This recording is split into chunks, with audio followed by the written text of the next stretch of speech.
What's up, guys? Well, the 2018 NFL season was fun, except for the fact that there was more officiating controversy than ever before. As usual, the officials played a huge part in determining postseason games. Super Bowl 53 sucked. Imagine if the refs did their jobs right, and if the league had ever made the necessary rule changes. Drew Brees versus Patrick Mahomes in Super Bowl 53 would have been so much more fun than what we got. Anyway, 2018 was hopefully the last straw. If the NFL wants to be fun again, they'll need to scrap some portions of the rule book and make some necessary adjustments. I'm Biondo, and today we present 10 rule changes the NFL has to make now. Don't forget to subscribe to TPS and put on your notifications because we post videos every day. So you should definitely subscribe. Click the button right down there, the red button. I know you see it, just click it. Make sure to comment your video ideas down below. We'll be looking, and if we pick your idea, we'll give you a shout out in the video. So you get to be famous for like a whole 5 seconds. Who doesn't want that? Number 10, revise roughing the passer. Listen, we're all for the NFL trying to protect its quarterbacks. It is the most important position in the game. Would Lawrence Taylor or Reggie White dominate in this era, where crap like this is a penalty? Like, dude, before you know it, the league is gonna ban sacks. How about this? It's only roughing the passer if you actually commit a dirty hit, like a headshot, hit below the knees, hit from behind, and so on. Please change this roughing the passer, NFL. Otherwise, you may as well just ban defense altogether. Number 9, scrap ties. For crying out loud, does it kill the NFL to ask teams to play, I don't know, 5 to 10 more minutes? Nobody likes ties. They're lame. NBA and MLB make you keep on going until somebody wins. The NHL banned ties after the 2004-5 lockout and introduced a shootout. It doesn't happen too often, but sometimes a team's playoff hopes come down to that tie they had earlier in the regular season. And who wants that? Make a team earn the win. I mean, a kicker's shootout would be better than a tie. I actually really like that idea. That would be fun. That would be more like exciting. Have each team's kicker take chances in trying to make a field goal. Say like 3 or 5 rounds. And then they keep going until there's a winner. That's actually a really good idea. But yeah, no, probably just keep playing overtime until somebody wins. Obviously, it comes down to like,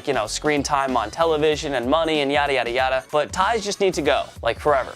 Number 8, ban all helmet-to-helmet hits. If the NFL wants to get safer, and there are a few signs they do, they will really need to start cracking down on helmet-to-helmet hits. Too many times are players getting away with ugly headshots. The officials miss them. Players are getting seriously injured, and the league has probably looked at CTE data. For the 2018 season, the NFL changed the helmet-to-helmet rule, but we'd like all helmet-to-helmet hits banned, period. Now, there are some instances where contact to the head is inevitable or accidental, but you know what? Too bad. That should be a penalty too. The NFL has got to take strides in protecting all of its players. If you introduce a rule where every headshot is a penalty, accidental or not, it will teach the guys how to play safer. You can easily wrap up a guy without hitting him in the head. If the NFL is going to ban players from laying a finger on a quarterback, you should ban headshots. Those are actually dangerous and can affect the player's long-term health. It's long overdue for the NFL to start taking this more seriously. Bigger fines, more suspensions, more ejections, whatever. Just do something better than penalizing guys for some helmet-to-helmet hits. Number 7, fumbling through end zone is not a touchback. This is one of the dumbest rules in NFL history. There have been countless times now where an offensive team gets a touchdown only to fumble the ball through the end zone at the last second. Never mind, it's not a touchdown. You don't keep the ball at the 1-yard line. It's the other team's ball. Like, what? If an offensive player fumbles and the ball rolls out of bounds, it's not a change of possession. The defense never recovered it. So why is it a turnover and a change of possession if the ball fumbles through the end zone? The Pittsburgh Steelers basically lost a 2018 road game to the Denver Broncos because of this stupid rule. Had it not existed, Pittsburgh probably wins the game and makes the playoffs. But really, you can pinpoint this rule as a reason why they failed to get in. Guys, how does this make any sense? Too many games over the last several years have been decided because of this rule. Again, if the defensive player doesn't make a clean recovery, it should not be a change of possession. According to our calculations, 0 people in the world like this rule outside of the NFL headquarters. If the NFL wants to avoid controversy and more public backlash, they should scrap this ridiculous rule. Number 6, shorter preseason, longer regular season. Do NFL teams really need 4 weeks to determine which players will make their roster and who will be released? The way we see it, the preseason is an easy money scheme for the league. Teams are just deciding which player will be second and third stringers and which ones they'll cut. Fans pay money to watch those boring games. While the NFL is all about the money, here's a fun solution for all of us. How about you cut the preseason down to 2 weeks and think about extending the regular season to 18 games? Start the real season in August. That way you can still have a Super Bowl on the first Sunday of February. NFL starters don't really need to play 5 minutes per preseason contest. They have all summer to work in training camp, practice, off-season workouts, and so on. The preseason doesn't do a whole lot for anybody. It's good warm-up, I'll give it that, but wouldn't 18 games be a little more exciting? Maybe the players don't like 18 games. Well, then just simply cut the preseason down to 2 weeks. Then play 16 games. There, simple, easy fix. You're welcome, NFL.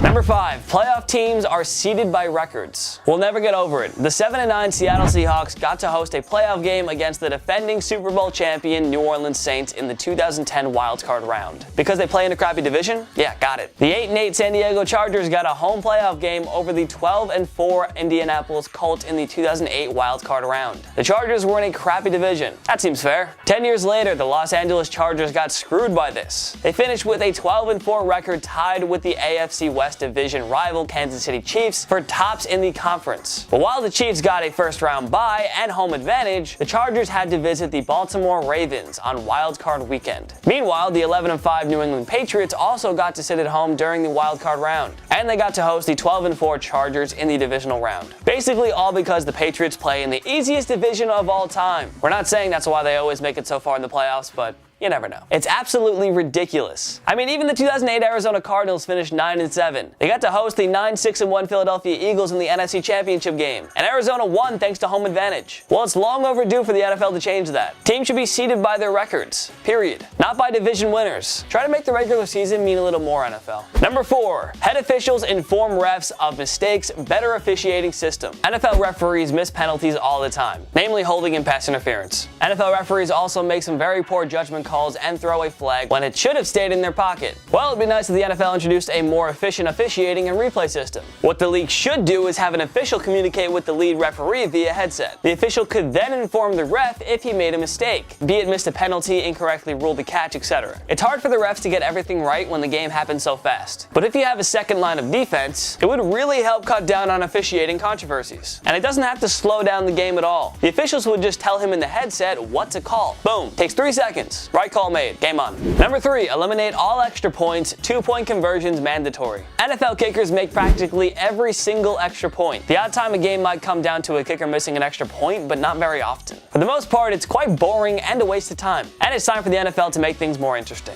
The CFL has a fun rule where 2-point conversions are mandatory after touchdowns are scored in overtime. We think the NFL should take it a step further and simply remove all extra points. Now, I know it's a stretch, but forcing teams to attempt a 2-point conversion after every touchdown instead, it's pretty exciting. Well, I suppose in this case, the 2-point conversion could just be a 1-point conversion. But the point is this: stop having kickers attempt these short extra points and simply force the offense to score on a play from the 2-yard line. Come on, that'd be way more fun. Number 2, 3 strikes, you're out. The NFL has a major problem in which they let all of these players stay in the league, despite the many heinous acts some of them commit. That includes domestic and child abuse, violating the league's drug policy, and other crimes. The WWE has a system that works like baseball. 3 strikes and you're out. Well, the NFL should be adopting that now. They'd have to define what counts as a strike. But anything from off-the-field arrests to violating the league's drug policy to dirty on-the-field plays should all be included in the criteria. That would send a powerful message to the players. 3 infractions and you're out of the NFL. If the owners think an expulsion is too severe, especially if their infractions aren't all that severe, maybe a 1-year suspension would work. Either way, the NFL has to start cracking down on players who keep embarrassing themselves and the league with all of these awful acts. A 3-strike policy would be far more effective than the one they have in place, which we don't really understand, to be honest. Number 1, switch NCAA CFL overtime rules. For crying out loud, why must all of these great games end because of a coin flip? What if Matt Ryan got a chance to answer Tom Brady in overtime of Super Bowl 51? Or if Patrick Mahomes got a shot in the 2018 AFC Championship game? It's ridiculous and unfair how a team's season comes down to who wins a flipping coin toss. Get it? Flipping coin toss? In both the NCAA and the CFL, each team is guaranteed at least 1 possession. If the team that possesses first scores, be it a touchdown or a field goal, the other team still gets a chance to score as well. In college football, you start at the other team's 25-yard line. In the CFL, it's the 35. For the NFL, it probably makes sense to simply make teams drive the field. Start at their own 25. Do a kickoff. Either or. Be it for just the playoffs or the regular season and the playoffs, the NFL needs to give every team a chance to score. Why should your championship hopes come down to a coin toss? Yes, the game could drag on, but so what? Nobody would mind a back and forth overtime affair. What other rule changes do you want the NFL to make? Join me in the comment section below. Make sure to follow myself and Total Pro Sports on social media. We post great content all the time. Follow us on Instagram, follow TPS on Twitter. Make sure to subscribe to my YouTube channel. I post videos every single week, and they're really entertaining. So if you want more of me, then you you should go there. Make sure to subscribe to TPS because we post videos every single day. Every day's a new video, so subscribe. Why would you not? If you like this video, give it a like. It takes one click right down there. Just click it. Smash that like button.